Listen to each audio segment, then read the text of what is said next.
Okay, in this video we're going to be changing the oil and filter on a 2010 Lexus IS350. I'll show you what to do. First thing we'll do is lift the car up, obviously, and we're going to get underneath the bottom of it, and we're going to take the oil drain plug out. And we're going to let the oil. Okay. What we're going to do is we're going to take out the drain plug right in the bottom of the oil pan, which is right up in here. We'll take that plug out, let the oil drain out, and I'll show you how that goes.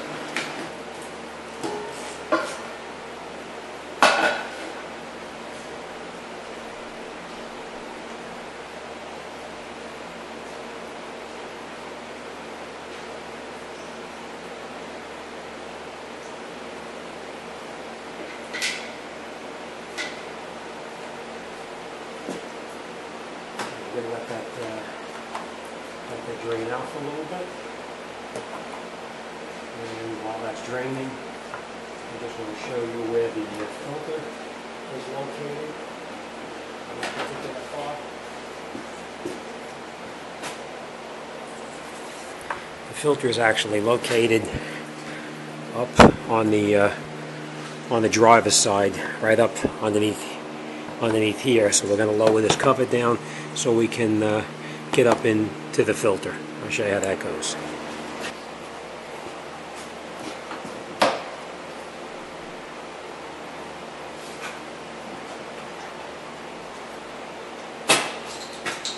There's a 10mm bolt right up underneath here. We just take that bolt out and then lower the cover right down so we can gain access to the filter.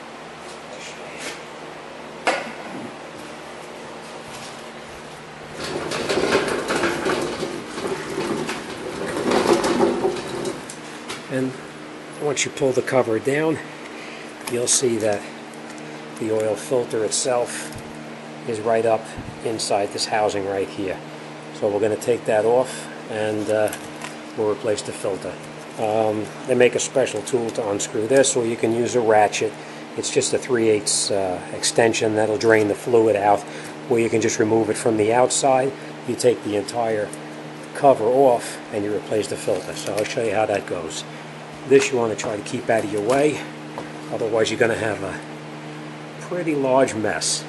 So now that the oil has stopped draining out, we're going to put the oil drain plug back in the oil pan, and then we'll come back right over to here. So I'll show you how it goes.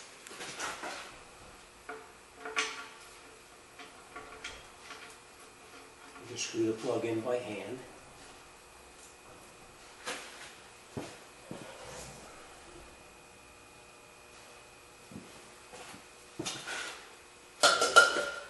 You don't have to make it real tight, you just have to snug it.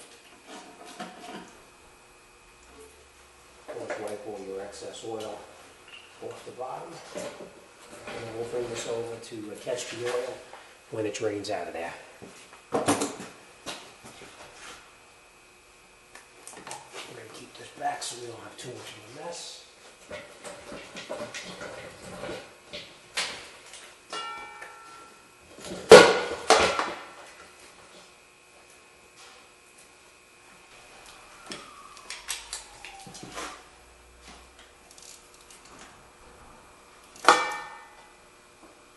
Very tight, and that's exactly what this one is.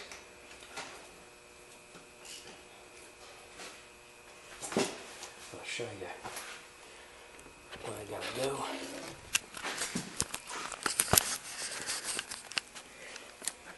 Goes right on there, and you just unscrew it. Make a special tool for it, but you can use any kind of filter. And we'll just let it drain out a bit.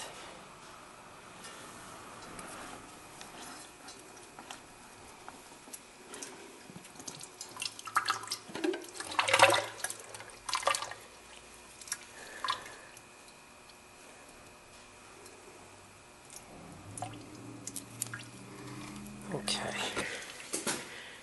We just let that drain. you just take this filter and you lift it right up and out. It pulls right out like this. And then we're going to take off this O-ring right here, and we're going to replace it with a new one, so just get rid of that too.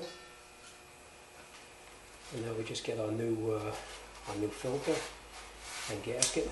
We'll put it on, and we'll be right back.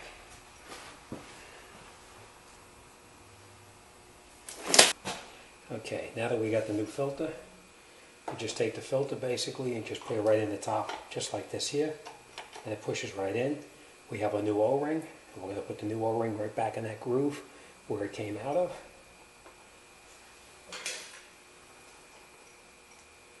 And you just put it around there like that. You can use anything. You can put it on by hand, or you can put it on with a screwdriver, whatever works for you, as long as it goes inside that groove right there.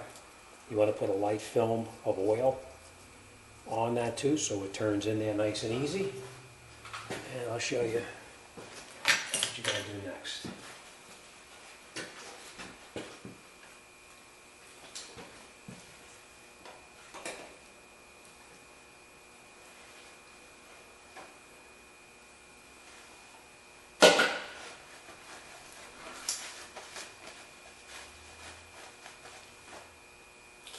Okay. And then basically you're just going to put it right back in there where you took it out from. And you just take it like this, screw it in here, turn it in.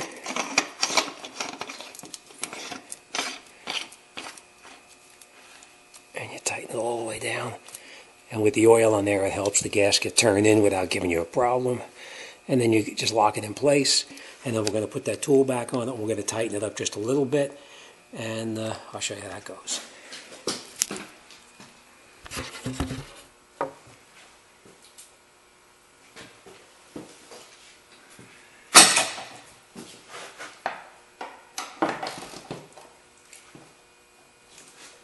Okay, nice and tight. And we're going to put that cover back up underneath the bottom. Now remember, we just took out one 10mm screw. We just lift this up here and put the screw back in.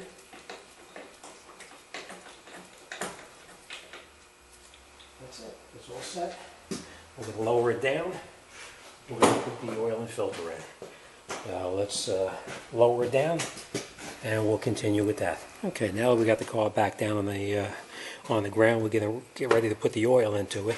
Always check to make sure what the manufacturer calls for what oil goes in here. In this case, it's calling for 530 motor oil. So after looking it up on the computer now, I know it takes 6.7 quarts of oil. So let's put the oil in and then start it up, and we'll check it to make sure it's okay.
Now that we've got the oil into the car, we're going to start it up, let it run for about maybe 15 seconds till the oil filter fills up. Then we're going to shut it off and we're going to check the level to make sure it's full. So let's do that right now.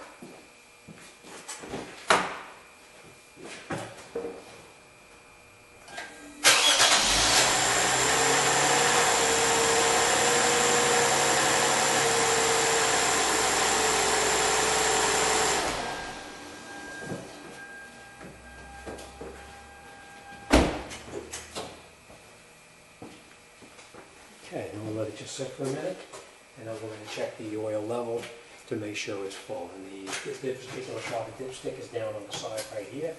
You just pull your dipstick out, wipe it down so it's nice and clean. Push it back in until it's all the way down. Take it out. And then we'll check the level. And as you can see, it's right up to the full mark, exactly where it belongs. That's it.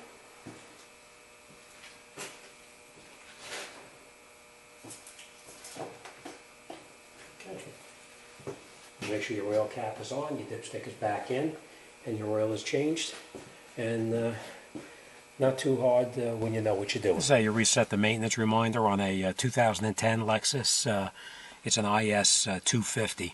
What you want to do is you want to turn the ignition to the on position without starting the vehicle. And the way you do that is don't step on the brake. You're going to push this button here. All the lights will light up, and you hold the trip button in right here, and it'll reset to 100%. So let me show you how I'm going to do it.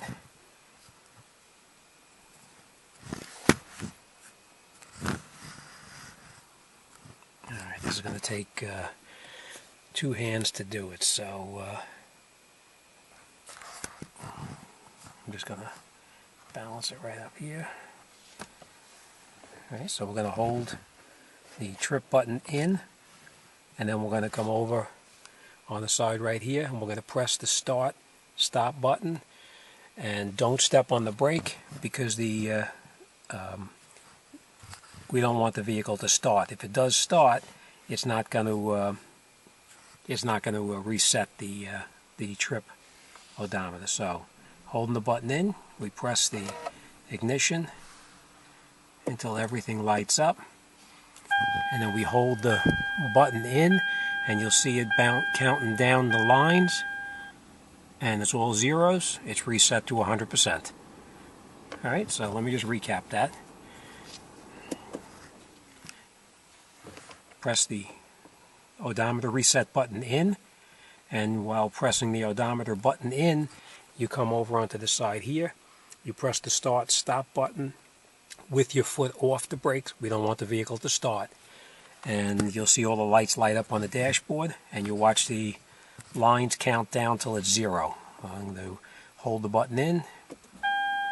We're pressing the button to start it, and you can watch the lines count all the way down till it's all zeros, and that's it. You're reset to 100%.